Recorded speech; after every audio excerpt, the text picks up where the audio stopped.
Ladies and gentlemen, independent Americans around the country and around the world, the weather is heating up, and so is America.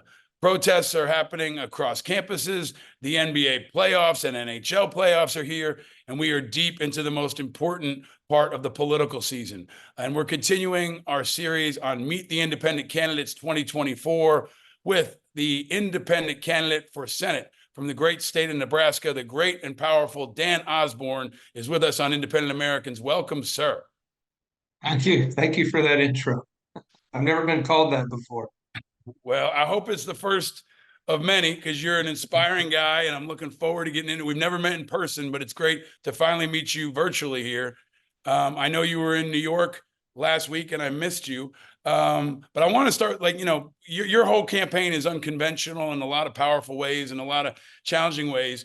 Can you tell folks where you came from, like just now, right? Like you had to take off of work to have this conversation, and I think that might be a good setup for the whole thing. Can you explain where you were before you were here? Yeah, I drove here, actually not too far from where I'm at now. I was at Boys Town working on rebuilding a chilled water pump, and well, I didn't even wash my hands. So I just took off and drove over here for this. And hopefully I don't get in too much trouble when I get back.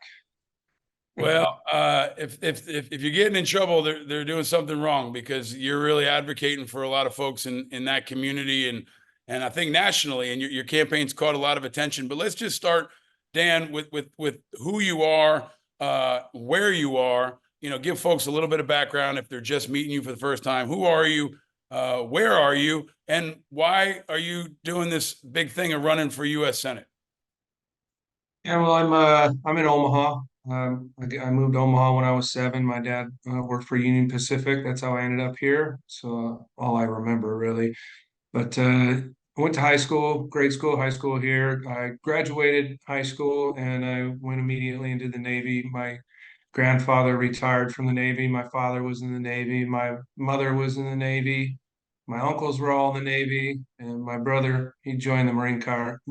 So we don't talk to him anymore. But I don't hold it against him. But yeah, I joined the Navy. I was aboard the USS Constellation aircraft carrier, CV-64, the Connie for those that were served in the Navy.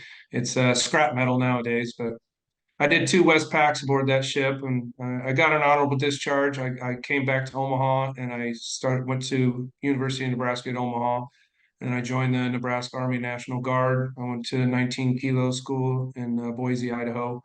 So on the M1A1 Abrams tank crew during that time. And my wife became pregnant with our first daughter. Her name is Georgia. She is now 21 years old, and she's a professional dancer in Hollywood. So it's a very exciting stuff. Although, I use professional loosely. She gets paid for her gigs, but I still have to flip the bill for a lot of things out there. But it's okay. She's living her best life. But when she was born, I knew I had to go get a job. So I got a job working at Kellogg's as an industrial mechanic. Uh, I worked there for 20 years. My first day on the job, I don't know if you remember who Tom Selleck is, but uh, old mechanic came up to me. He's like, "Kid, you join the union yet?" I'm like, "No, sir, I have not." He's like, "Well, you need to go join the union." I'm like, "Okay." I didn't know what unions really even were back then, but I joined the union and I kept my head down and I worked hard for a lot of years and we got good contracts. And then the old guys started to retire. I kind of started to become the old guy, and our contracts started to we started to lose things. Kellogg's became more of a corporate entity than a family run company and beholden to their stockholders, whatnot. So I decided it was time for me to get involved. I ran for executive board. I got elected vice president. It was a whole new changing of the guard for the e-board, but the president stepped down after about 3 months. You get yelled at a lot in that job by both members and management. So uh, yeah, although I don't like getting yelled at, I knew it was an important role, so I stepped into it. And then I was doing that for about a year. Then COVID hit. We were working 7 days a week, 12 hours a day during COVID as essential workers. At one time, 50% of our workforce was forced quarantined and or sick. But we kept 4 North American plants running Uh, Throughout that time, I was going to use a phrase that I probably shouldn't use, but we kept the plants running, and our contract expired at the end of that year in October. But Kellogg's made record profits during COVID. Then in 2020, they went from $19 billion to $21 billion. And that year, the CEO gave himself a $2 million raise. The board enriched themselves. The stockholders enriched themselves. So we figured this was going to be an easy contract for us. But the first day of negotiations, they sat across the table from us. They said, "We're going to take your health insurance. We're going to take your cost of living adjustments, which was our only form of wage adjustment or wage increases, and we're going to implement a permanent style two-tier wage system, which ultimately means there's going to be, the two tiers of workers. The lower tier usually graduates to the upper tier. There would be no way for the lower tier to get into the upper tier. Essentially, everybody would be on the lower tier." Mhm. For me, that was my old crap moment, and I had to figure out what going on strike means, how to pick it, why you pick it, calling police and fire, and just trying to get as much information as I could. Created a picket schedule for 500 of my members in Omaha. On October 5th, midnight rolled around. We did not come to an agreement with the company. They had no intention of giving us an agreement. But so we shut down 4 North American plants around the country, and we walked off the job for wages and benefits. Uh, And so that Paul, kind of it was, launched you into the leadership and advocacy and national recognition on some levels, right? And yeah, kind of stepping out and into the public eye. How do you go from there, Dan, to deciding you want to run for U.S. Senate?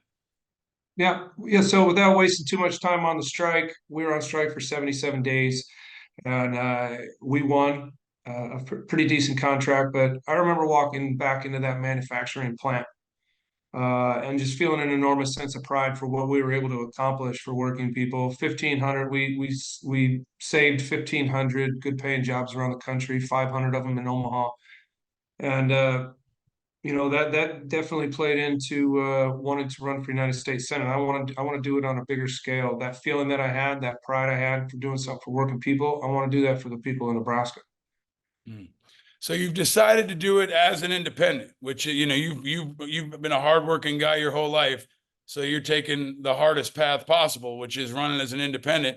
You in the past, I think, correct me if I'm wrong, you were a Democrat maybe till 2016 or so. Why are you Hmm. running as an independent? And how do you define independent? We've talked to a lot of folks with different perspectives, and you are now defining independent for many people in this high profile national race. So why are you an independent, and how do you define independent? Well, yeah, you mentioned 2016. I registered as an independent. And I felt disenfranchised by both parties. It was the uh, Hillary Clinton, Donald Trump debates. And I just felt like that the two parties were starting to cater to their extremes even back then, more so now. Politics is so polarizing. And I just never felt like I matched an entire party line, right?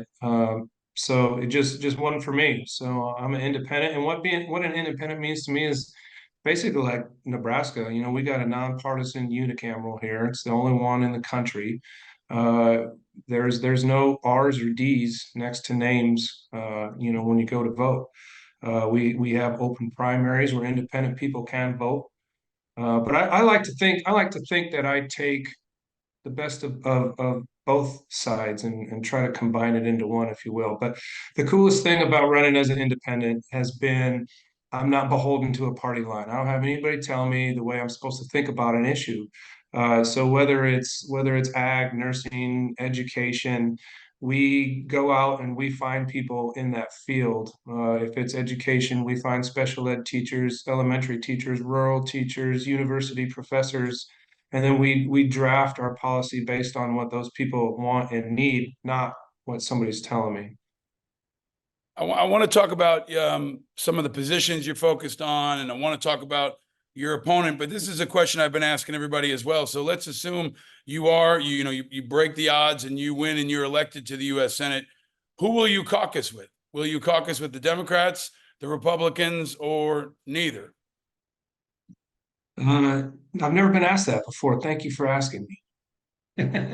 But George Norris is the one who created the unicameral here in Nebraska. He was the last independent senator. His last term, he didn't caucus with either party. I don't plan on caucusing with either party. I want to create an independent caucus, maybe even a Nebraska caucus. Who knows? Because here's the thing: if I tell you, Paul, that I'm going to caucus with the Republicans, what does that make me? It makes me a Republican. So why wouldn't I be running with as a Republican either way? So I want to be a true independent, try to be a maverick in this, and just really change the status quo and change American politics as we know it. I know it kind of sounds crazy to say that out loud, but that's the way I feel. No, I frankly think that that's the answer that most true independents want to hear. It's what Evan McMullin said when he ran for Senate in Utah and put up a pretty competitive race. I mean, those of us who know politics know the challenge is you don't get leadership positions, right? Like that's how Bernie Sanders ends up caucusing with the Democrats. And even though he's, one of the farthest left folks and never served in the military, he becomes the chair of the Senate Veterans Affairs Committee. So I think that we obviously recognize that there's a challenge built into that, but I think that does help people clearly understand where you stand. Let's take it one step further. It's a presidential election that's dominating the national news. So-called independent candidates that I've criticized, including, Robert F. Kennedy Jr., Cornel West, Jill Stein are out there. Will you endorse anyone for president? Will you endorse one of them, Biden, Trump, or no one? I'll tell you one good thing about each president. Biden's been, probably one of the most friendly pro-labor presidents of that I remember. And my 401k never did better under Trump. But with that being said, I go out and I talk to a lot of people in Nebraska, and the consensus is most people are frustrated with their choices. I fall into that consensus as well. So I might just go ahead and write in my dad. He was a Dodge County commissioner there in Fremont, Nebraska. So I'm gonna write him in. I appreciate the creativity of that, but is that also what you'd recommend your supporters do? Because if you're not voting for one of them in a place like Nebraska that tends to be red, right, that's gonna obviously kind of get lost, right? Like a write-in candidate, your dad might get some votes and other folks might get some votes, but is that what you'd advise other, especially young independents, to do as well? Well, I would tell those people to just vote their conscience. Vote on who you think's going to do the best job for you. Like I had a guy come and I was sitting at lunch one day and he slaps his union card down in front of me. He's like, "You can take this and you can shove it. I don't want it anymore." And I go, "Okay." And he's sit down. What? Tell me what's going on. And he just received a mailer in the mail that our union was telling him to vote for Joe Biden, and he's like, "I'm not voting for Biden." And I go, "Okay, well, first of all, take this card back and put it back in your wallet, because what this card represents is your health insurance and your wages and the rest of your benefits. So you're going to need that. So put it back in your wallet." And but this card doesn't represent a president or who you're supposed to vote for. So I understand that international unions obviously would like to see Joe Biden reelected, but rank and file members or just anybody independents, and just say, hey, just vote for who you believe is going to do the best for you. I want to pull that apart because I think it's a fascinating part about your campaign. A lot of folks, for example, assume veterans have been overwhelming Republican, and they have voted that way a lot. And people assume that union folks are going to vote Democrat because that's been the case in the past. I come from a union family. My father used to work in the GM plant when he was young, and then he was in the union at Con Edison, and then went through to management. My brother is still in the union now. He's in the local one too. I've been around a family when they're on strike, when my dad was in management and had to cover on the strike, when my brother goes out on strike. So I've been around that. But I think you're tapping into something. I guess what I want to ask you is, the Democrats seem to have taken union votes for granted.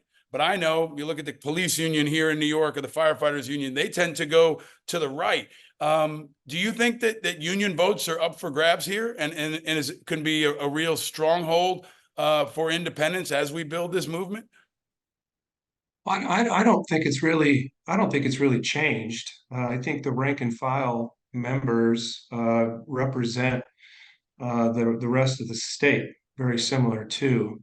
Um, as you move up into leadership roles, you probably see a little bit more Democrats than you do Republicans because they work in that field. But yeah, ultimately, I think they just represent the rest of their state. Yeah, I think it's exciting because I think union folks are not a monolith any more than veterans or the active duty military or anyone else. But I think that the political parties would like you to think they are, right? I think it's much more complicated than that, and it's a part of your race that's going to be particularly interesting.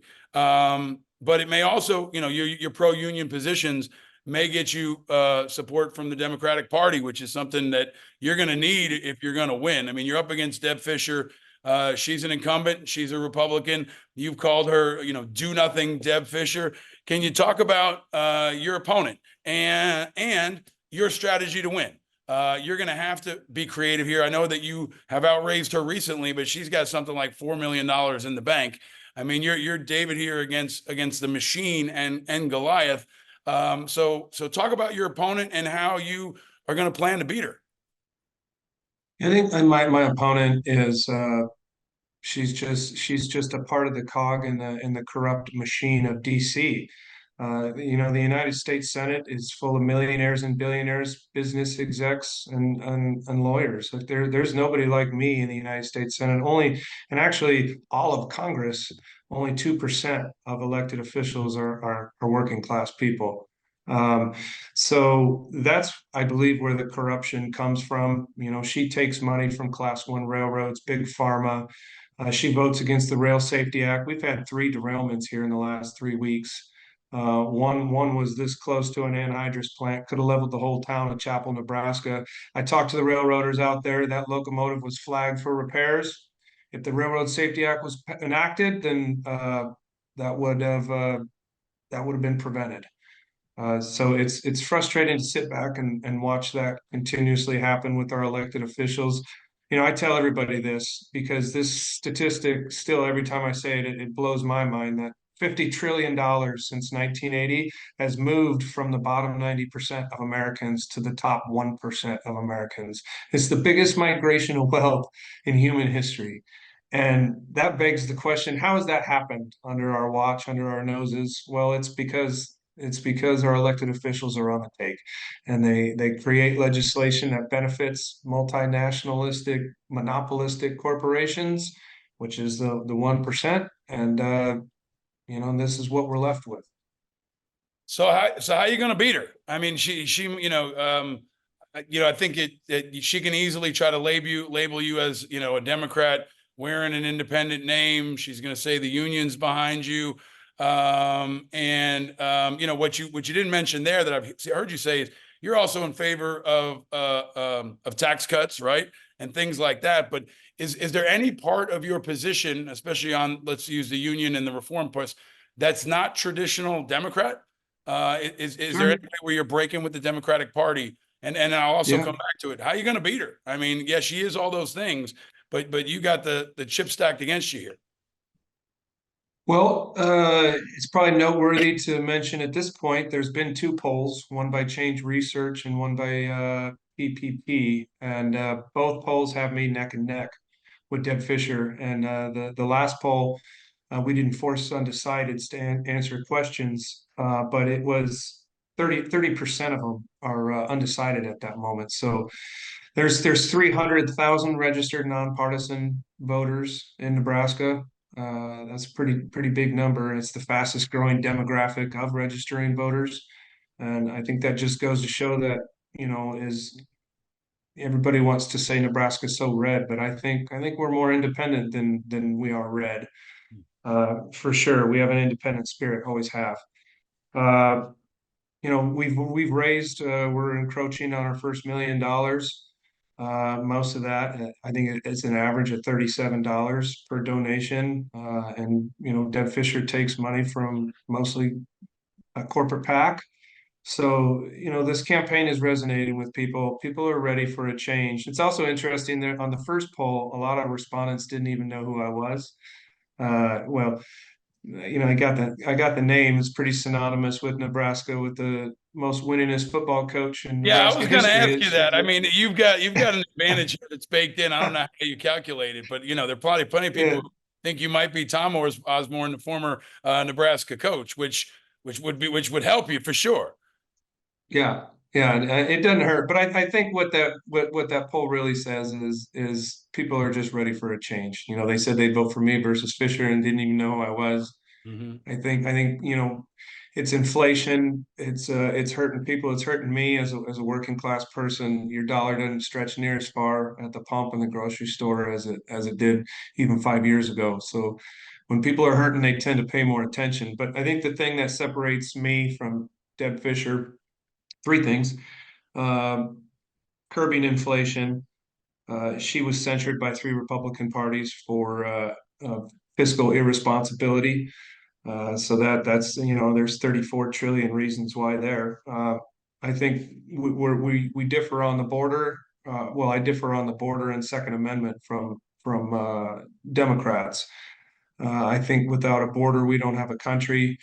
Deb Fisher's had 12 years to close the borders. She's done nothing. She voted against the border bill, which Republicans drafted, and Democrats were ready to sign on to, and she votes against it. So I don't think she wants the border closed because she takes money from big ag corporations, and big ag benefits from constant labor source, undocumented labor source coming up here, and they can take advantage of that. So that's frustrating to me. But And yeah, on the that's Second Amendment, can you talk about your position on that and how it's different from, a traditional Democrat or someone else? yeah. And I talk about the Second Amendment. I branch out into rural areas all the time, and I live in the city. So, being out in central Nebraska is just different than it is being in an urban area. And I think our laws could reflect that. I tell people when I go to GOP county meetings, I've been to three of them. I have seven more on my schedule because I'll talk to anyone. But I'm like, just have all the guns you want. It doesn't matter. But if you live in a city of close to 1 million people, I like to default to what the police officers want because those are the folks and the first responders. Those are the people who have to deal and see the gun violence every single day. So I don't know exactly how that looks, but that's the idea that's rolling around in my head.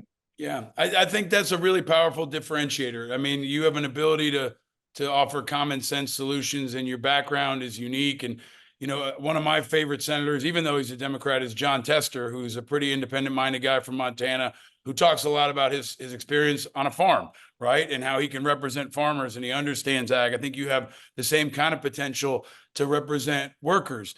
You also used to have a senator in that state that was a Congressional Medal of Honor recipient and a Navy SEAL, my friend Bob Kerrey, who ran for president, represented the Senate well. I'm curious if you've sought his endorsement. And, building off of that, he was obviously a leader in foreign policy. Deb Fisher is going to say, you don't have any experience in foreign policy. Can you talk about, your views on foreign policy and if you're able, Ukraine, Gaza are happening right now. Why is Dan Osborn qualified to lead America on those critical foreign policy and national security issues? Yeah. So to touch on Bob Kerrey, we have gotten his endorsement. I sought that early on because, like you, I respect the crap out of Bob and for what he's done for Nebraska and the country. Um, But there's three qualifications that the founding fathers set up to run for United States Senate. You got to be at least 30 years old, so I'm overqualified there. You gotta live in the state you're running in. You got to be an American citizen. So that's how they set it up. That's certainly not the way it's run nowadays. It seems pretty much anymore. You have to have an Ivy League degree, $4 million in the bank. But you know as far as foreign policy goes, I'll touch on Ukraine first, and the Russian aggression. Ukraine and Israel or the Gaza in particular have commonalities in the fact that a lot of innocent people are getting killed. We're seeing the bombing of schools and hospitals, people starving in the streets. It's an atrocity. It's hard to watch. And as somebody who's seen the cost of war firsthand, I didn't do any combat myself, but I've served with people that have, and like yourself. And thank you for your service. But I've seen how it can affect people, and it's hard. It's hard. It's a difficult thing to see, and difficult things that you'll never unsee. But I was talking to a guy who put it to me the best, in the fact that, the other side of not supporting Ukraine is America first, right? We have enough problems here at home that we shouldn't be the world's police, and that's the argument. But he put it as, and I've adopted this as well because I believe it. Supporting Ukraine is America first. Like I got an 18-year-old son who plays the viola and guitar and the piano. He's an amazing human being, such a gifted artist. To the thought of him getting drafted into the military is extremely difficult for me.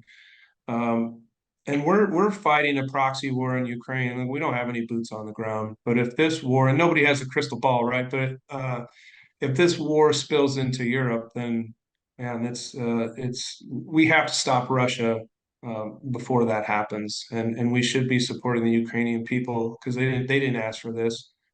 Uh, so that's my take on Ukraine and with So Israel and that's important, Gaza. Dan. If I can pause you. So if you were in the Senate, last week, you would have voted to support the Ukraine funding bill. And, Yes. and okay, now comes the harder one, right? I mean, now we've got Gaza and Israel. What's your position there? I mean, right now there's a lot of folks saying we should pull funding from Israel. Folks are calling for a ceasefire in Gaza. What's your position there right now? Yeah, I think is Israel had an attack on October 7th that, I've seen the video footage. It's atrocious what happened to them. And they certainly have the right to defend themselves, just like we did after 9/11. But what I'm seeing now in Gaza is, at what point can you claim victory? At what point did you reach your retribution, if you will? I think the last statistic, and it is a statistic, right? But 13,000 children killed. That's difficult. So I would support a ceasefire, and the United States is positioned uniquely to be able to broker a peace deal along with Egypt and Qatar. Uh, and as far as supplying Israel, it has to be, in my opinion, it has to be defense weapons only, not weapons you drop from the sky. Got it. Thank you for taking us through that. I got two final questions that are a whole lot easier here. Number one, I'm rooting for you. You've got my endorsement. A lot of folks are pulling for you. But your chances are you're not going to win this. Maybe you will. I'm rooting for you to pull it out, just like I'm rooting for my Knicks and I'm rooting for the Rangers, right? I'm got those are my areas of focus right now. But if you don't, what are you going to do? Because now you're a movement leader. Are you going to go back to working in the factory? Are you going to stay involved as an advocate? You're a powerful voice. If you don't win this one, what's plan B? Well, I try not to think about that too much, Paul. Thanks for bringing that back into the forefront of my mind. But I'm not going to go back to work in a factory because I got fired from Kellogg's after not too long after the strike. So, but I'm a steam fitter now. But I don't know. I guess the question is I don't know. I guess I'll just go back to work and continue flying by the seat of my pants and see where it takes me. I appreciate the candor and as I'm sure you're an awesome steam fitter. I think we need you out here raising your voice and advocating for folks who don't have a voice. You're going to generously stick around for a couple extra questions. Big shout out to our Patreon members. Dan's going to get the car question and all the other good stuff. So if you're not a Patreon member, please be sure to sign up and help support this kind of content. But Dan, final question. I've asked this of all the candidates, and I think I said this to Shalane Etchinson last week. I think it's really powerful, especially to have veterans, people who are known to be independent, who are known to be country first. But I'm going to give you the floor. 30 seconds, a minute, minute and a half, whatever you need. why should independents in America and why should independents in Nebraska support Dan Osborn? Yeah, I just did an event with the disabled American veterans out in Fremont, Nebraska, and I met three Vietnam vets. Amazing people. The stories were intense, and a lot of people won't speak freely about their time there, but these guys did. But one of them told me, he's going to vote for me, and he was a Republican. He said, I always vote for vets. And I go, okay, well, why is that? And he said, well, when you sign up for the military, you're basically saying that you're willing to pay the ultimate sacrifice for your country, and that's how much you love your country. So if you're willing to do that, then being in continue that service as a representative of all the people. It goes kind of got caught up there, but yeah, it goes to it speaks to who I am and how much I love this country. And what you're going to get from me is I'm not going to take a dime of corporate PAC money, because I believe that's the problem in this with the corruption in DC. And you're going to get somebody who's going to work for the people, because they're going to be my boss, and at the end of the day, I'm accountable to them. Excellent. Well, I'm really thankful that you've joined us on the show to introduce yourself. I hope you'll come back and we can keep track here. I mean, you've got a lot of support that's growing around the country. I hope this helps put you on more people's map. But most of all, I just want to thank you thank me for my service. I think this is this is like volunteering again. And enlisting in this fight is really important, especially in these early days where you are often alone, you're often outmatched, you're often outgunned. You're still, doing a really important job back in your community, and you're a great role model. And I think that's really important here. You're talking about your family, you're talking about your values, and you're somebody that we can all look up to and root for, Dan. So I wish you the best. And we'll be rooting for you, and stay vigilant, my friend. Thank you so much, Paul.